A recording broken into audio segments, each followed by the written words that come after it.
What is up? Welcome back, everybody. It's been a while. Been a long while. We're right around the corner from the start of the 2026 season, and hell, a lot of us got some upsides and some downsides into figuring out with new coaches, new players. The entire system of college football has went through a huge revamp, if you ask me. But hey, let's get into it. What's up, guys? What you got to say to the people? It's the first time being back on camera in a long while. Well, I mean, look, I wore a black hat because I heard that Kalen DeBoer can't coach and Bama's going 0-12. So that's why I got the black hat on. I'm prepared for the funeral.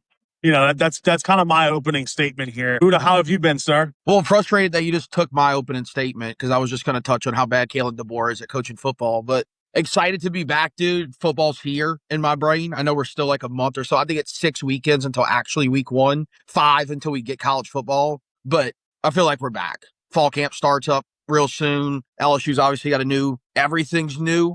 So the sky's the limit. So just excited to be back, man. Just ready to rock and roll. Yeah, absolutely. Absolutely. Well, let's get into it. Let's get a recap of how you thought your teams went throughout the season, and we'll kind of go from there. How are we feeling in Titletown? Look, I mean, overall thoughts, year 2, Kalen DeBoer, I thought he did good. I mean, look, obviously you'd like to go back and not lose the Florida State game in week 1. But, you lose that game, you battle back, rattle off 10 wins. You go 10-2 with another loss coming to that other team that we won't talk about, obviously, because nobody in here likes them. But then you get back in the college football playoffs. You go to Oklahoma, to Norman, and face some early adversity, but then overall come out with the win. Kalen DeBoer in year 2 comes in second in the SEC, makes it to the conference title game where he does get blown out 28-7.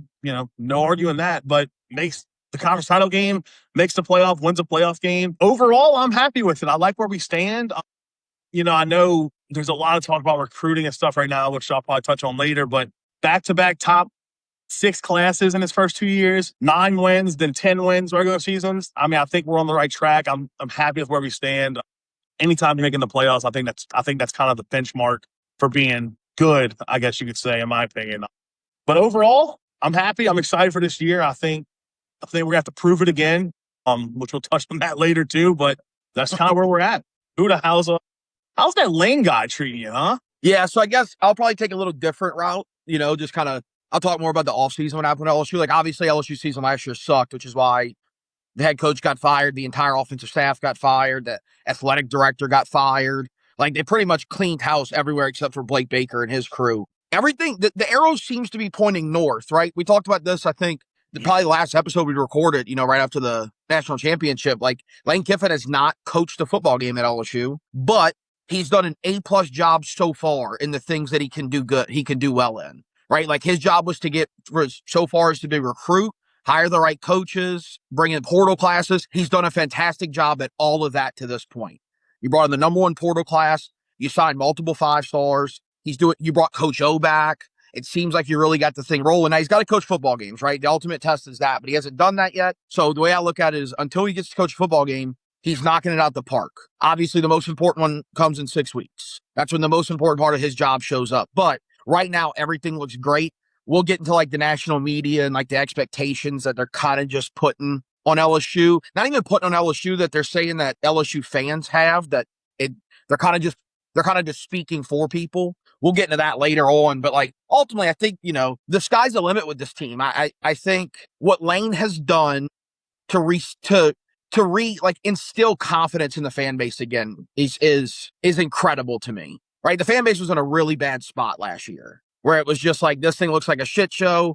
I mean, when Brian Kelly gets fired, it was a disaster for a little bit. Like, LSU's got the governor involved. I mean, but like, to what they've done in, less than a year, 7-8 months has been phenomenal. And again, we'll see what it looks like once football games start getting played. Yeah, absolutely. Well, I mean, we'll see how it plays out on 40 acres. I mean, coming off of a 3-loss regular season was not good. That second week in Ohio State kind of lit up eyes for everybody, and then kind of sputtered for a litlittle bit. Didn't look too great until Oklahoma. I mean, we put up some big numbers, and then we drop a major game before that Oklahoma game to Florida. That 29-21 loss was just unspeakable. It essentially kept us out of the college football playoff more than anything else. Everyone else wants to say Ohio State. Well, if you don't lose to Florida or Georgia, guess what? Ohio State doesn't matter. But hey, to each his own. The offseason with Sark done, Sark completely revamped the roster. he said it in media days, and we'll touch on that when we get to it, but he said it on media days. He had to get rid of players to make cap room, which kind of rubbed a lot of people the wrong way. Them saying, hey, this is going to hurt your future recruiting because you're saying, you brought these kids in from Texas and then they were replaceable whenever big names came available. But hey, that's probably the landscape of college football moving forward. Is you're going to look at coaches clearing for cap room, no matter how big of a star you were in high school. When you get on campus, if you're not producing, then guess what? There's going to be somebody else that they're going to bring in to take your spot, no matter how loyal you are to the school or not. And we'll get into, last year, my favorite guy to talk about, Parker Livingston, now being in some ugly wannabe crimson and cream color that they claim that that Cole loves to talk about at OU. We'll talk about that as well. But let's get to it. Let's get into media days. How did you guys think your teams handled and coaches handled media days? Well, I mean, look, and I don't want to harp too much on it because I know like Buddha has some of the same thoughts just based on what we've talked about off camera. I think the national media just took a beating this media days. It just, look, guys like Stephen A. Smith, Paul Feinbaum, some of the things I heard are just absurd. I mean, just say you don't watch the season and you only watch a couple games before you go on camera and talk would be my advice to them, because you got guys saying how Kalen DeBoer is not a good coach. Kalen DeBoer this. Look, it's so rent-free. He has an apartment in their heads. It's insane. Kalen DeBoer, in the second year after taking over for Nick Saban, the greatest coach of all time, undoubtedly greatest coach of all time, you win 10 regular season games, make a conference title game, and win a playoff game. Now, a lot of people like to point out, what happened in the conference title game. They got blown out. Yeah, but look, if we really start peeling it back, there was a ton of key injuries for Alabama. I'm not saying Bama could have won the game. I'm just saying you could tell that the team you saw there was not the same team you saw 2 weeks later in Oklahoma that won on the road in a playoff game.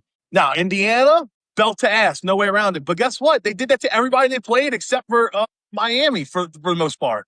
I mean, I think this narrative that Kalen DeBoer is like on this hot seat is crazy. If he's on the hot seat, then why was he at like the main topic of every single coaching job last year? Michigan's looking for a coach. Watch out for Kalen DeBoer. I mean, like, it's every single time. No matter who's looking for a coach, watch out for Kalen DeBoer. He's a sneaky target.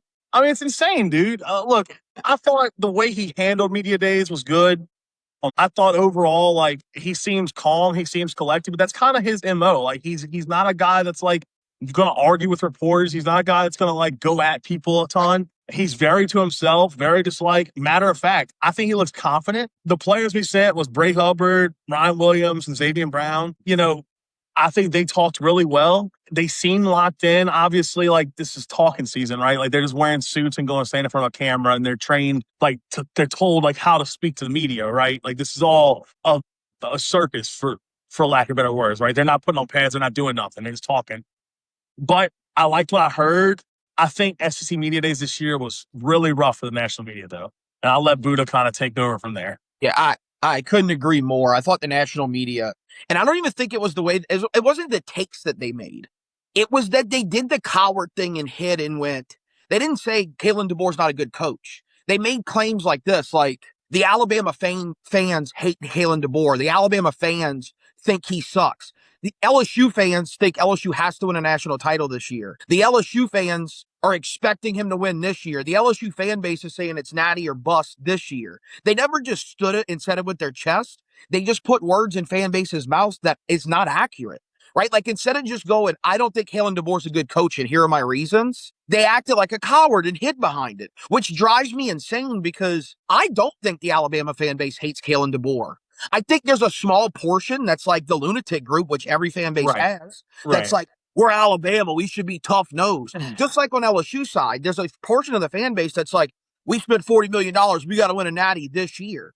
But the overwhelming majority is not saying these things, that the national media went out there on multiple shows, multiple people, and went, this is what the fan bases are saying, and it's just a lie.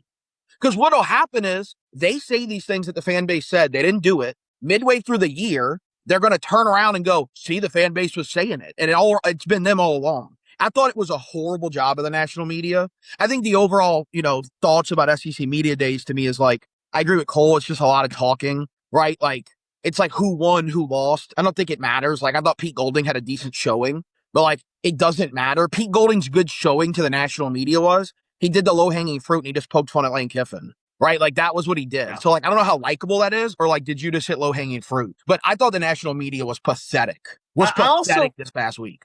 Yeah, and not to jump you, Pete, but I also like one thing that really pisses me off is like this. Kalen DeBoer has back-to-back 4-loss seasons. Okay, but like, are we gonna say that and then like actually say what those games were? Like, we're acting like he went 8-4 and 8-4.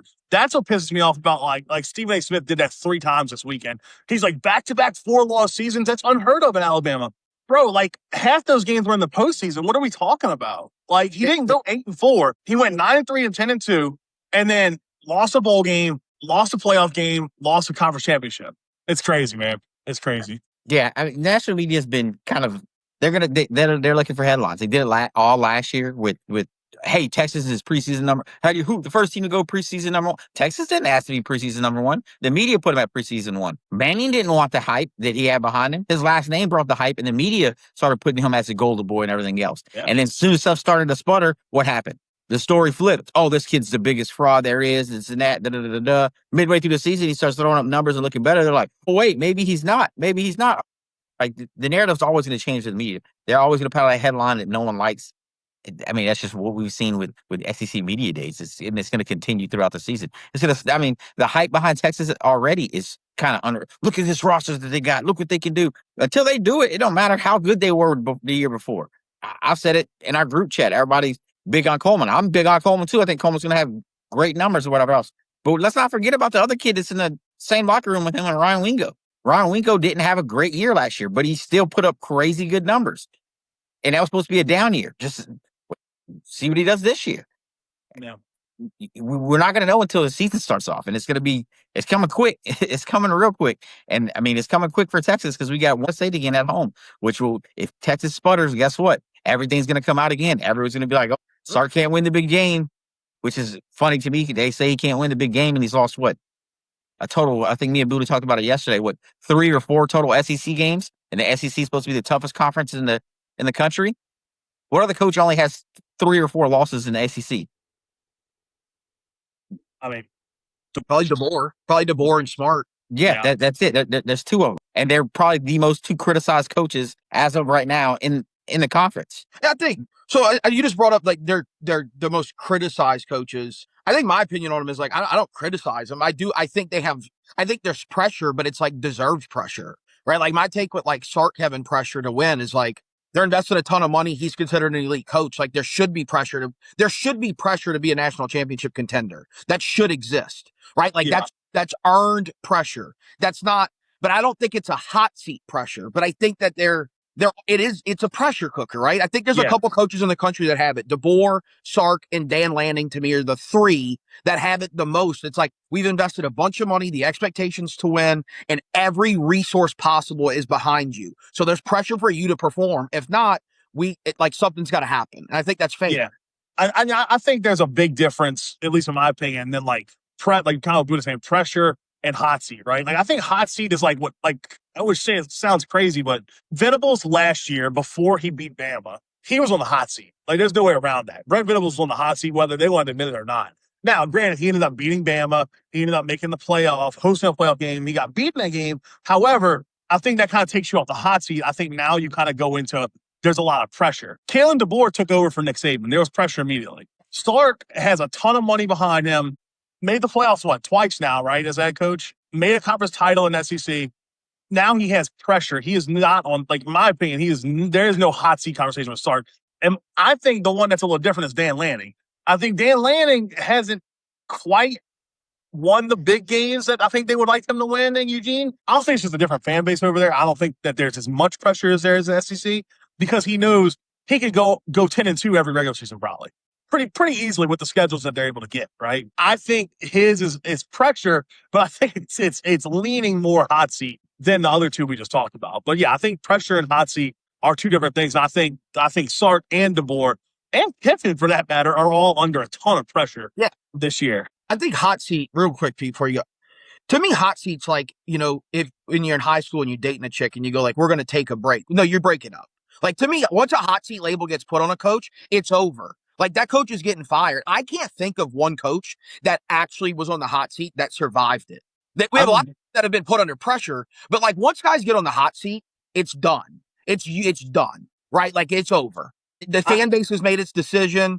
Now you're just praying where it's like the next loss is going to get you unless you rattle off a ton. But like 99% of the time, once the hot seat thing gets put on a coach, the job's over with. Now it's just a matter of when, not it's a when, not if thing. None of the coaches we just talked about are going to get fired this year.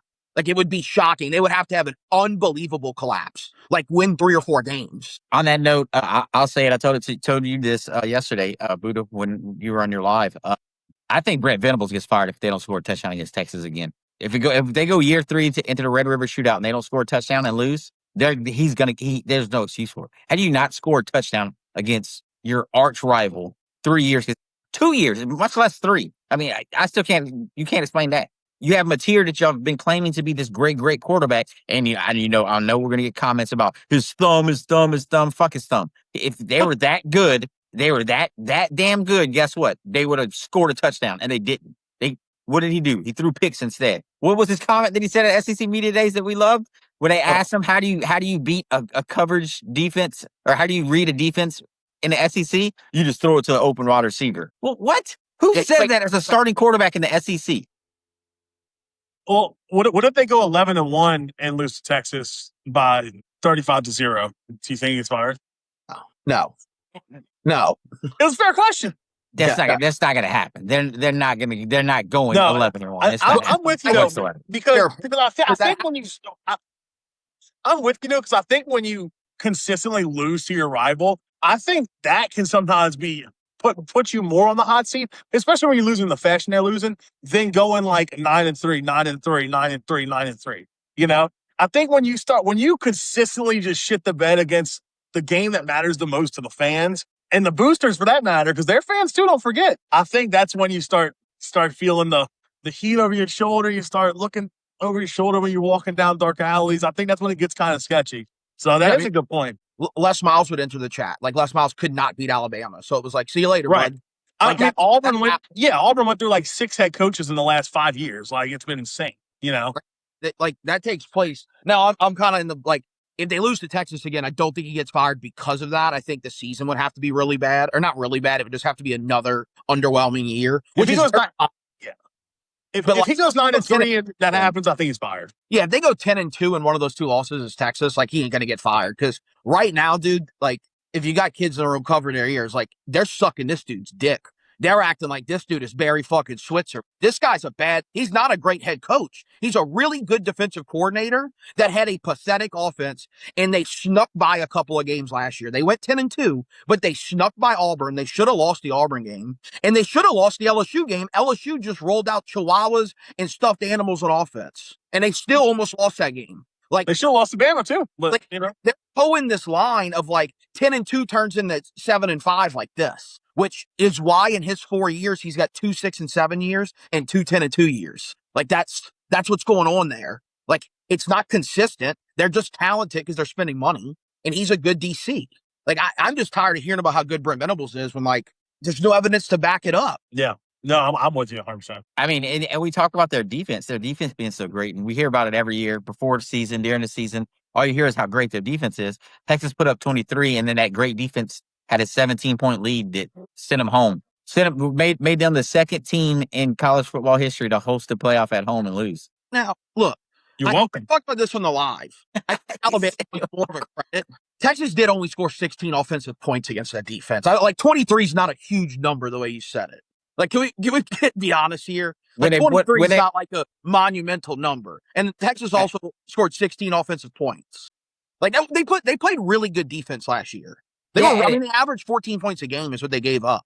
They were like top 5 in the country. So then Texas scored more than the average. Scored more than average, and Arch had a clear pathway to run it in, but decided to slide and wave to the crowd goodbye instead. So, I mean, Texas could have ran up the score even more, but they didn't. Yeah, but I was going to bring that out. I do remember the Arch slide. I mean, they could that 16 could have been 20, 23 or whatever. Yeah, I mean, that happens in a lot of games. Like, I can think of LSU games last year where, like, guys slid to end games. Like, that happens often. Like, for me, you got to look back at, like, what actually happened. Like, I thought their defense was really good. Like, I'm willing to go up and say that. Now, it was a collapse against Alabama, but, like, I thought their defense played good in Red River. John Mateer they say he broke his thumb. I thought he broke his brain. Like, I didn't know your thumb made your decision-making abilities go to shit.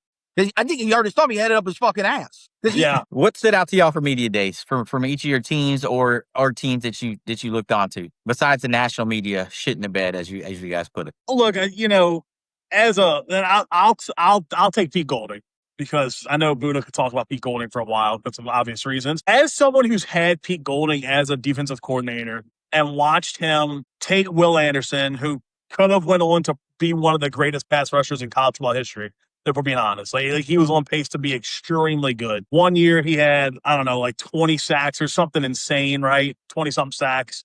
The next year, Pete Golding, as a defensive coordinator, said, you know what we're going to do? We're going to put that guy in coverage. That's what we're going to do. We're not going to rush the passer. No. We're going to put him in coverage. I think it was something like Will Anderson only rushed the passer like 32% of snaps his next year, his second year. And then ultimately he went on to the NFL, where he's doing great as a pass rusher, by the way, in case anybody didn't know that. I think Pete Golding has so many people in Oxford just bamboozled. Like, I think he is so bad when it comes to just like making the most common sense decisions. I have no confidence in him as a head coach. Look, this year they have a talented roster. I know that's not what some people out of these three people here might want to hear, but they do. I think they do have a talented roster. Kawhi Lacey, Trinidad Chambliss are going to be one of the greatest duos in college football this year. I think that they can go anywhere from 7-5 to 10-2, maybe even 11-1. I think realistically, if I had to put a number on it, I'd say 9-3 would be my number if I put it on there. But I think next year, the year after, I think you see a pretty quick decline of Ole Miss where they go back to 7-5, 8-4 for the next 2 or 3 years. And then ultimately, I think Pete Golding's fired within 3 or 4 years because I don't think he's a good head coach. I think he's a sneaky hot seat guy this year. I think if they come out and if they get to a point where they're 2 or 3 losses earlier in the year and the season's about done for playoff aspirations, that fan base is going to turn on him because the reality is he's done a lot in his coaching tenure to show that he makes a lot of mistakes. I'm not going to say he's a bad football coach, but he does a lot of things bad football coaches do, right? And he gets a lot of credit for the playoff wins. They're fantastic. They had to score a shit ton of points to beat Georgia, and he's a defensive guy. He also made clock blunders in that game. They made this head coaching decision. Like, he made mistakes in that game. But also, like, he did a great job. It was a tough situation, but it wasn't his ship. He just was standing there holding the steering wheel while it was already rolling. It was like, just keep it within the boundaries here and let's see what happens. He's never had any pressure as a head coach. I think he could have a complete collapse once pressure shows up because the fan base is going to realize at some point, this guy's an idiot because that's not even who Ole Miss wanted to be their head coach. He was like their 3rd or 4th option. They wanted Summerall. Well, they wanted DeBoer too, apparently. That's just what I heard. Everybody wanted DeBoer, but he sucks. Yeah, like it just. I think they're talented though. I agree with you. I think it's a very talented football team. Now, a name you just mentioned. Sorry, Pete, but a name that you just mentioned, John Summerall. Man, look, y'all know I'm big on Summerall. I met him when he was a coach at Tulane. Go ahead. Hold on, before you go on your Summerall rant, let me give my Pete Golding take real quick. Oh yeah, go ahead. I'm completely different on y'all. I think he won SEC media days. He handled it, would ask tough questions about Lane, about his illegal recruiting, and everything else, and he answered them clear cut, didn't dodge questions, answered them straight on, and was honest about it. And kind of everything you want to hear from a head coach.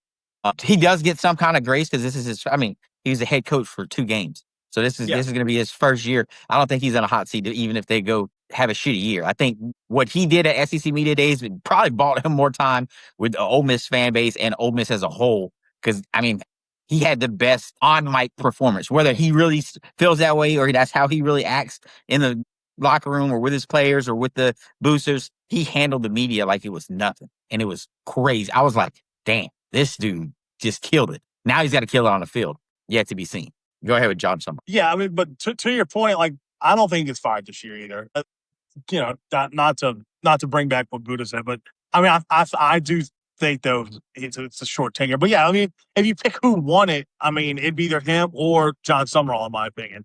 Look, Pete Golding's a great talker. He talks really well. There's no doubt about that.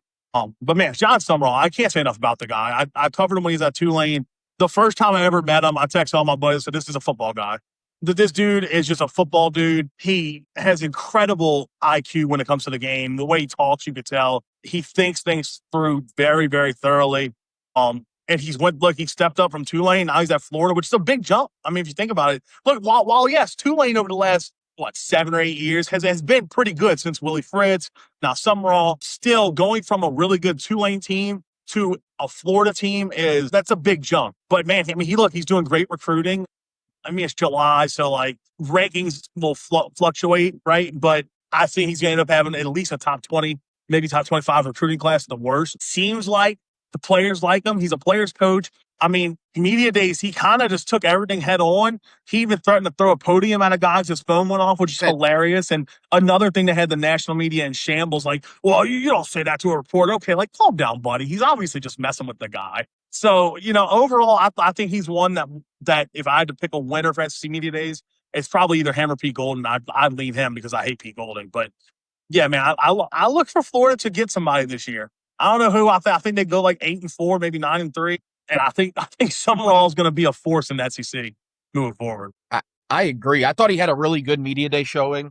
He only had one soundbite that it's pretty public. I don't agree with the soundbite, which was the one that he was like, he basically took the moral high ground. And like, if Tulane said I couldn't coach the playoff, I wouldn't have left. Right. And I just look at that and go like, that's a really easy thing to say when you never were actually faced with the decision. It's really a terrible easy to take the moral high ground. But like, I thought he had a phenomenal media days. I thought he looked more likable and more of a football guy than anybody else. I thought he crushed media days. Like, and then like media got weird because he said shit a couple times. Like I saw a tweet where like somebody's like, can we have some decorum? He said the S word. Like he's a football coach. Like, what are we talking about? Grow up, man. But I thought he crushed it. And I think they're going to be really good under him. I think he's going to have a long tenure at Florida, and they're going to be really good. Yeah. To your point of the question about like him and Kiffin's situation, that's just a horrible question. I think at some point we have to like not look at an answer and look at the question and be like, okay, well, what should he have said?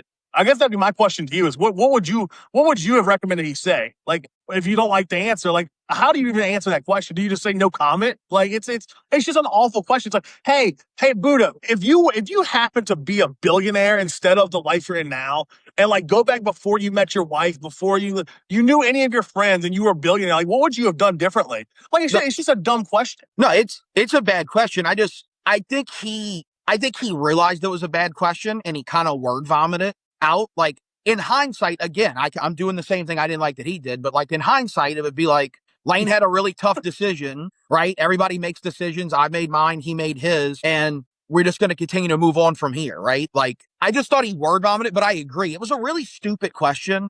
It's similar to the question one of the media guys asked the Texas player. I don't remember what Texas player it was, or asked Colin Simmons, I believe. If y'all have made the playoffs last year, do you think y'all would have won the national title?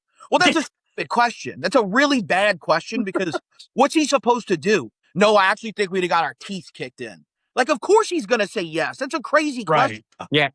I like Summerall too. Summerall's the head of a sleeping giant. Let's not forget what Florida is when Florida gets rolling. When Florida gets rolling, they're fucking dangerous. And I think they found a coach to kind of put them in the right perspective. I like everything about John Summerall as well. I think he's going to do some fucking great things at Florida, and that's scary. Fun fact, I saw on a clip before we started today, his wife kind of threw him under her bus.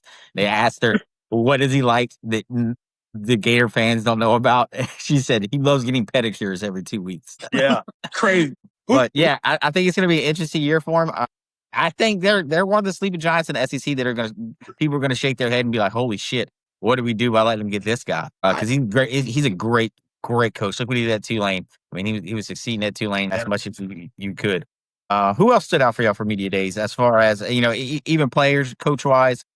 Well, I was going to say, who do we thought lost media days? Like who do we thought had a really bad showing? Because like we're just saying like this guy had a good one, this guy had a good one. I'm trying to think. I can't think anybody who stood out as like really bad. I thought Ryan Silverfield is a drip, but I didn't think he lost media. But like he's got like no juice. Like that guy, I see a lot of people are like, welcome to State Farm, like in all his pictures of welcome to Costco. Like this guy, he's got nothing. He's just like, And somebody was like, Coach, you don't have aura. And his response was, my wife's hot. Like this guy, man. I was going to see if y'all had anybody that stood out that was bad at media days, because I don't. Yeah, I couldn't.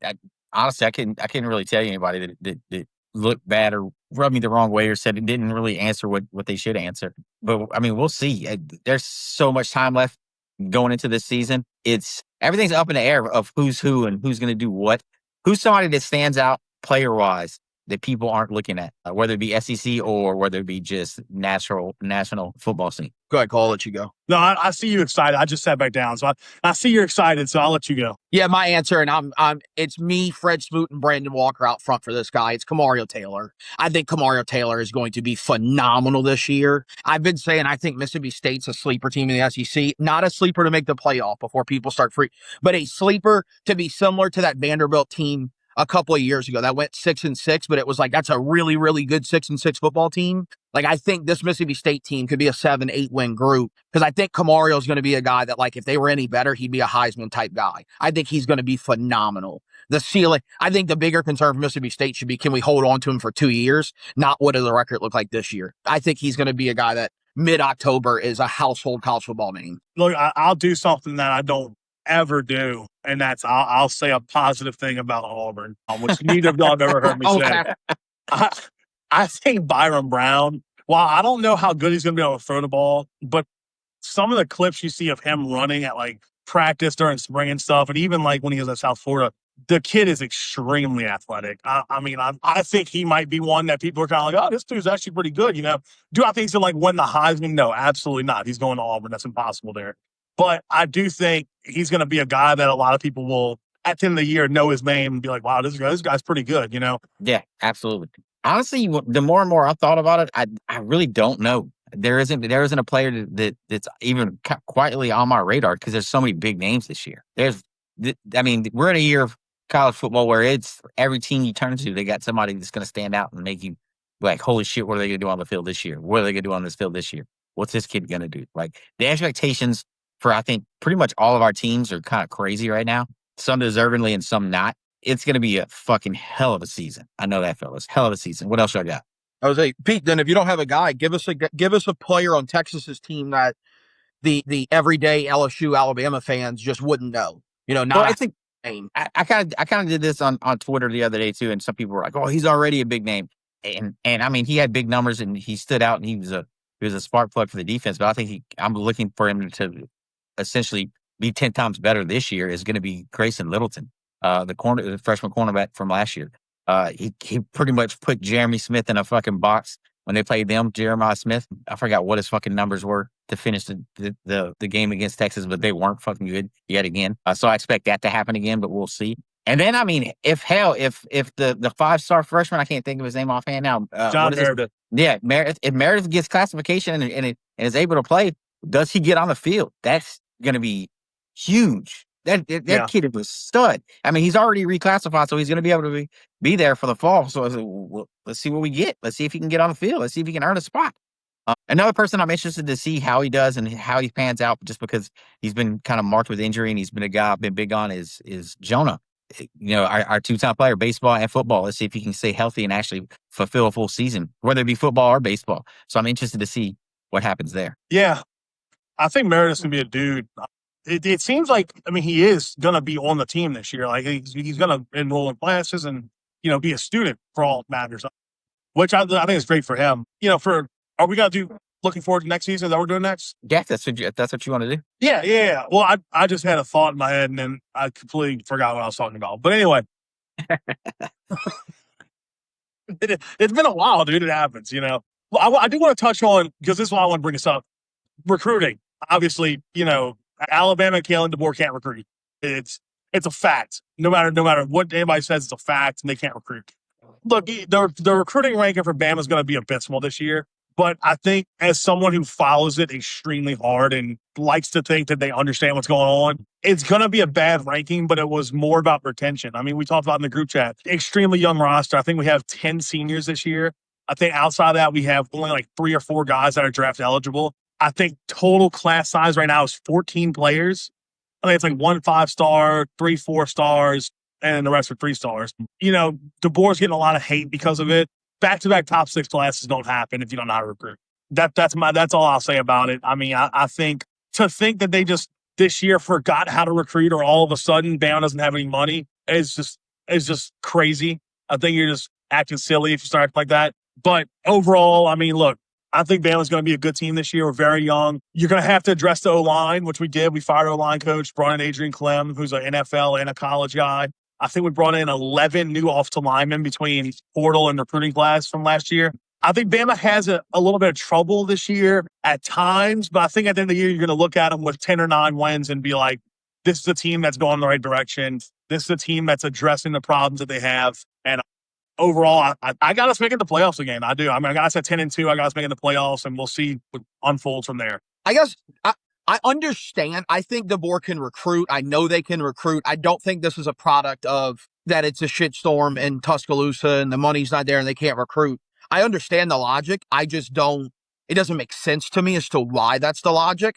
But again, I'm not paid to coach an SEC football team. So like, I don't know, but like my brain goes like, I don't understand the logic of it. Like to me, like my thought would be like, you always just try to bring in as many good players every year as you possibly can, especially in the new era where like, you don't know how many dudes at the end of the year are going to be like, you know what? I don't feel like being here anymore. I don't like it. Let's say they go 9-3 and miss the playoff. How many of the players go, I don't want to be here anymore. Like I don't feel like we're going to do anything. Like to me, I don't understand the logic, but I don't think it's a product of that they can't do it or there's no money behind it. I think it's truly a decision made. I mean, that's what it is. It's a decision. It's not a, they can't do it. They're deciding not to. Yeah. I mean, I think it comes down to you have a young roster and it's a young roster of guys that you wanted on it. You know, I think instead of throwing shit on the wall and see if it sticks, you've got the shit on the wall. You put super glue behind it. And now you're saying, hey, we're going to leave this shit on the wall, and if it falls off, then at that point, I think you go back and you put new shit on the wall.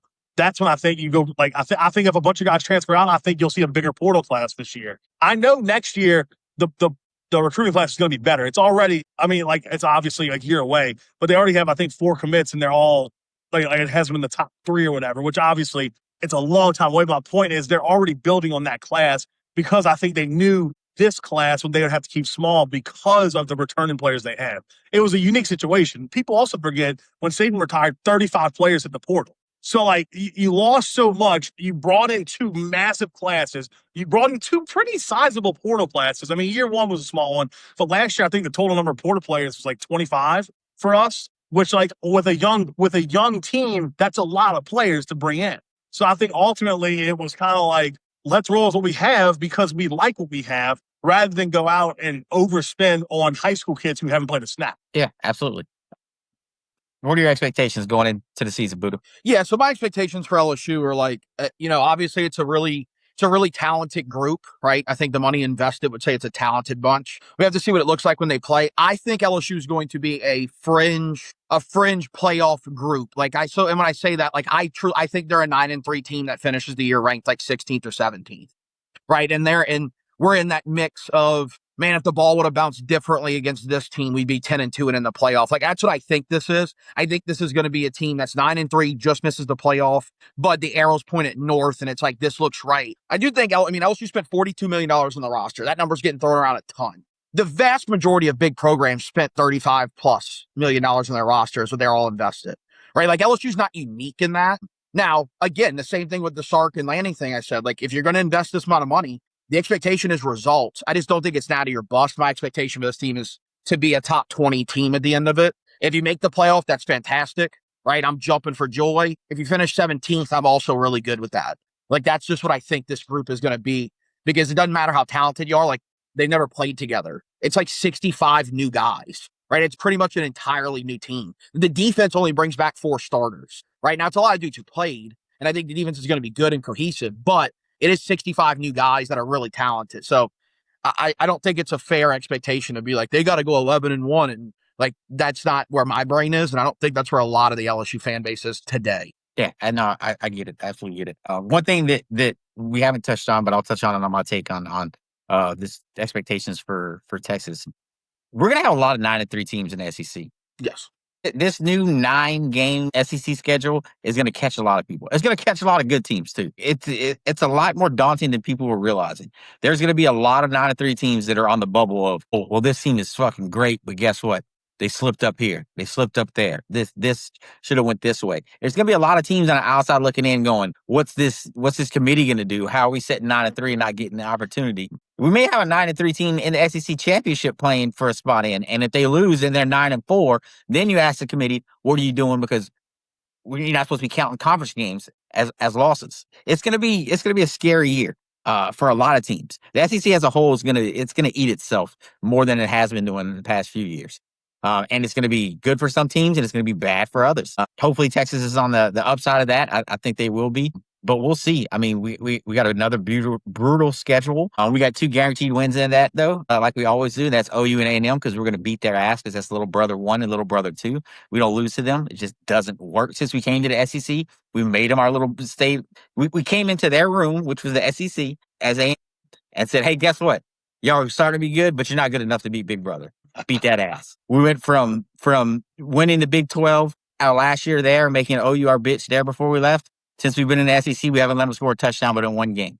Like that's just little brother 1 and 2. So those are 2 wins guaranteed that Texas is going to have no matter what. The ones that I'm worried about, honestly, Florida's got a new head coach, new ball coach, and they played a hell of a fucking game against us last year, so we'll see how that one plays out. Of course, Ohio State stands out huge as well too. But I see Texas probably finishing the year with a loss. I think we get to the SEC championship and we meet up with either Bama or Georgia and fight it out and see who wins it. Maybe Texas can finally win one, but my expectations are high. I think we go into the playoffs with 1 loss and an SEC title behind our back, and we'll see how it plays out from there. Anything else before we get out of here, guys? Well, just to touch on the 9-3 thing, because like I know we're running out of time, but just a quick comment, I think, from me and Buddha on it. I'll go first, Buddha, if you don't mind. Yep. I think strength of schedule has to matter or it doesn't. There's something has to happen with the committee. Kiffin actually has a really good soundbite about this that we should get posted.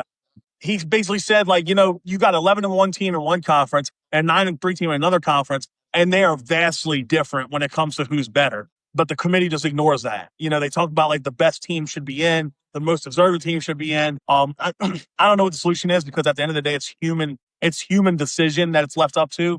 I don't know if it needs to be a PowerPoint system of some sort or what. However, BCS. Look, everyone hated it, but it was left up to math. It was simple. But look, you had something has to change because I'll use Texas last year as an example. I think they were better than some teams that were in there. Period. I'll leave it at that because, like I said, I don't want to go too long because I know we've been going for a while. Yeah, I think like Kiffin's point was that we changed the schedules in the SEC before the selection process changed, so it doesn't match up because right now they're not rewarding strength of schedule. They can say they are, they can make a big deal about it, all these stats. They're not rewarding it. But I also hear the argument of like wins and losses have to mean something. To me, the solution is just make it auto bids. Like make it to where like if you finish in the top 4 of the SEC or the Big Ten, you're in. Like that way it's not like do we think Texas is better than Vanderbilt? It doesn't matter. They finished ahead of them in the conference. They're in. Right. And then my thought is it's 16 teams. You do 4 from the Big Ten, 4 from the SEC, 2 from the ACC, and 2 from the Big 12. Then you have 4 at large. No more G6 auto bids. Like if they're not one of the best 4 teams left, then nobody makes it from that group. You truly just pick the next 4. And I get you're still going to have the nonsense on the back end. But at least at that point, like if you're an SEC team who finished 5th in the conference, your argument becomes a lot weaker to be like, well, we're better than this team and this team. It's like, yeah, you had every chance to make this thing. You had every chance and you didn't. I think it's got to get to that point because as long as you have humans involved, it's going to come down to what they think is a good record and who they think looks good on the field. Well, of course, Notre Dame's going to look good when they're beating the hell out of Army, right? Like that's the reality. Yeah, absolutely. All right. Well, guess what? That's week 1 for our recording. We'll see y'all on the next one and get ready for some more football. Hopefully some big news happens. Other than that, that's all we got for y'all. Y'all have a good one. Cook 'em. Roll Tide. Everybody just do your job.